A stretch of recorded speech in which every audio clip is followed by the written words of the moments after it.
You hate ads? I hate ads. You know what I like? Patreon.com/inkdependence keeps this blog ad-free.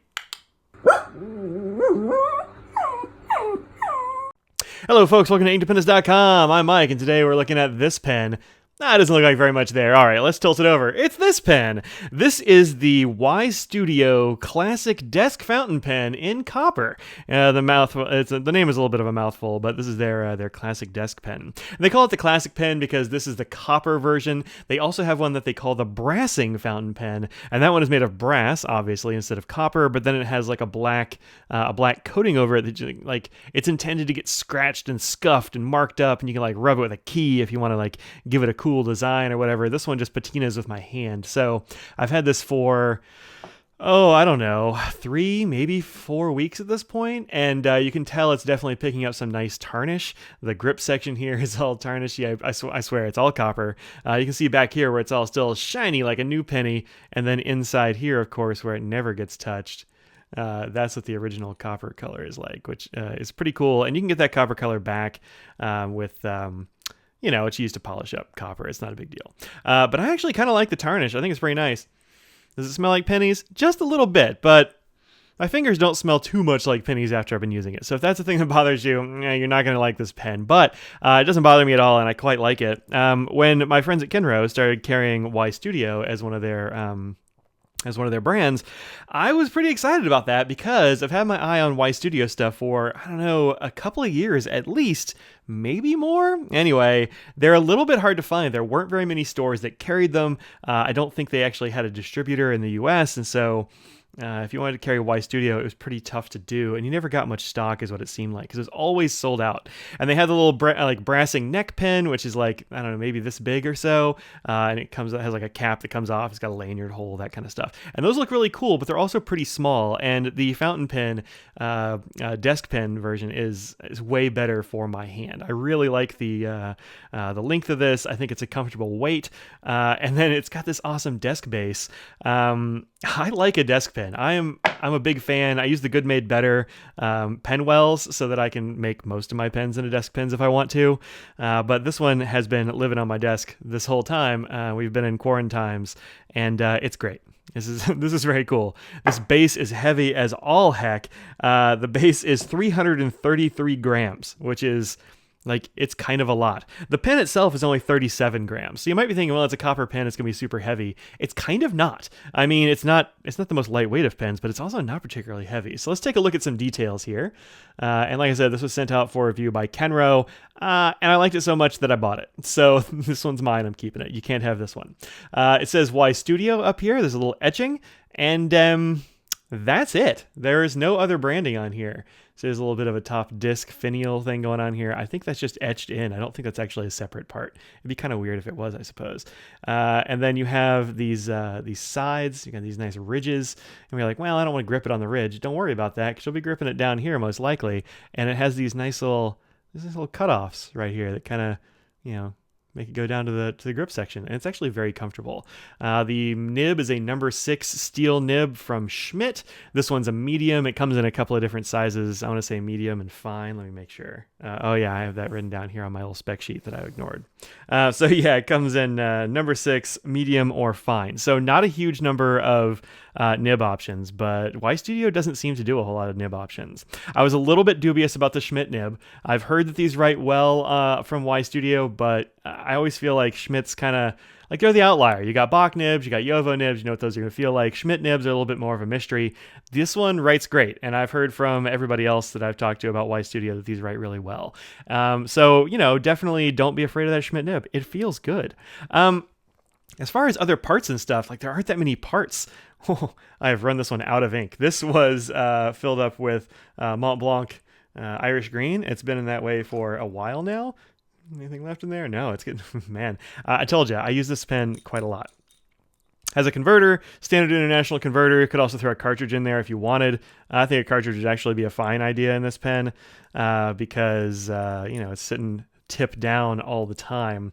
This is the base, and where's my flashlight? Here it is. As you can see in here, there's actually a plastic sleeve. There's a little bit at the top which has ridges to catch those sides that you have on the pen, and then there's a white plastic liner in there, so it's not ever going to hit metal, so you don't have to worry about scratching up your pen with your copper pen with your brass base. When I first got this, I was like, I don't know about this this copper pen. Like, copper's supposed to be anti-microbial, and that's cool.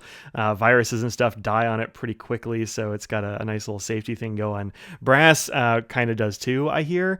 But then I was like, why would they have the two different metal colors? And you've got this gold nib, like, it's three different colors. All the gold and the brass are close enough, I think. But I actually think I really like this combination. I think it looks nice. Audrey agrees with me. I asked her about that because she's much more into aesthetics than I am sometimes, and color combos, and we both agree that this is a cool looking combo. Now, my first worry with a desk pen is that it is sitting nib down all the time. Because this one sticks straight up. So a lot of times desk pens will be kind of like out at an angle if you remember like old bank pens and things like that, if you're not familiar with like a huge number of desk pens. But this one sticks straight up like it is. So I thought, well, look, the ink is just going to fall out of this thing.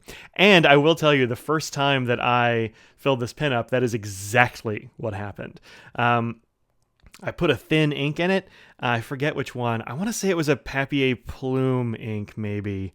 Pretty sure it was, and it's Papier Plume's inks are sometimes a little bit on the thin side, and they're not like over, like, I don't know, surface tension is low or something, and it just filled up this well with ink, which was, I mean, that's not ideal, right? It drained the whole pen into the ink well, or into the well here. Now, I guess on the one hand that would keep your nib wet, but on the other hand, that's not really what you want to have happen.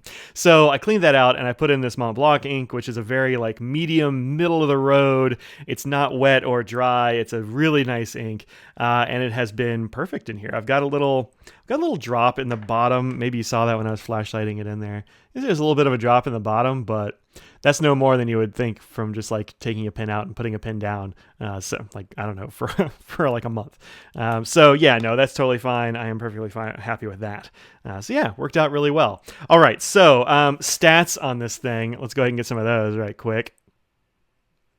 Instead of writing out a graphic or whatever, we can just look at it here where I wrote it. This is kind of like a writing sample too, I suppose. So body, copper, base, brass, nib, steel. Weights, 37 grams for just the pen, 333 for the base. There's no, there's no cap, obviously, so that doesn't add any weight.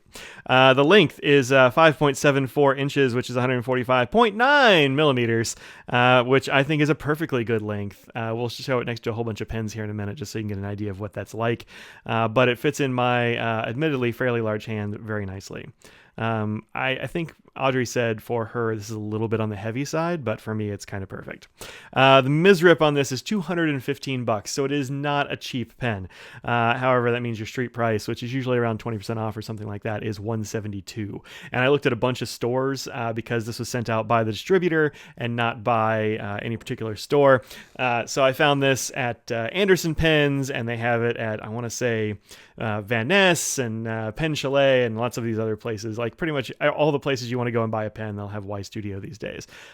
So go check it out at your favorite retailer. But $172 I think is not bad. It's a little bit on the high side, I think. But for a very nicely made and well-balanced desk pen made out of solid metal, I think that's actually pretty okay, especially with the facets and stuff. So yeah, 172, it's not cheap, but I think it's okay. And then the section diameter is 9.5 to 10.5 millimeters, which is kind of right in my comfort zone. So there's not much of a difference here. The 9.5 is mostly here, and then the 10.5 is up here where it gets to meet the barrel, which is actually about where I hold it. I tend to put a finger on the flat side, and the finger on the flat side here, and then my other finger is underneath here where it's all round. So yeah, it doesn't bother me at all. I actually think it's really nice.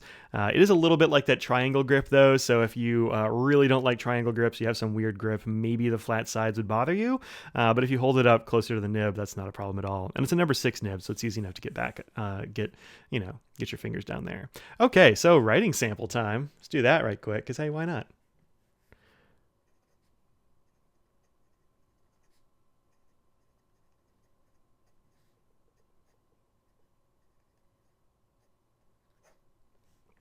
So you see I got a little bit of a hesitation here, but also remember I've been waving this around for about 15 minutes at this point.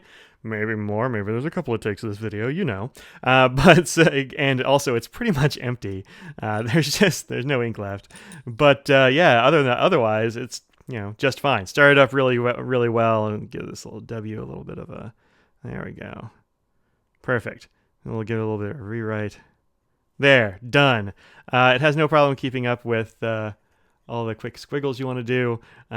It's a very medium ink and a fairly medium flowing pen, although it does sit face down. So maybe don't put your thin inks in this pen because you might have a bad time. Like it might just fall out of the pen if it's just sitting straight up for a long time. Okay, let's take a look at this pen next to a whole bunch of other pens. Okay, so here I have a whole bunch of pens. We're running the gamut here. Hopefully there's something here that you know the length of, so it will help you out. We have here a Pilot Prera. This is a Sailor Pro Gear, the full-size Pro Gear. This is a Pilot Custom 92. This is a Aurora Optima. This is a franklin-christoph Model 46. This is a TWSBI Eco. This is, of course, our Ystudio pen. This is the Lamy All-Star, Lamy All-Star, Lamy All-Star.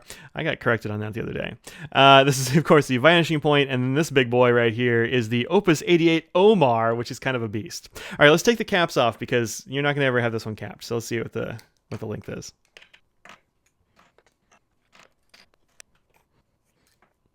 Okay, so there you have it. As you can see, the Ystudio desk pen is actually fairly long, right? It's longer than any of the rest of these, even longer than the Omar, which is a pretty big pen. But I think the metal on this is thin enough that it's not terribly heavy, although 37 grams is nothing to sneeze at, right? It's kind of it's copper, right?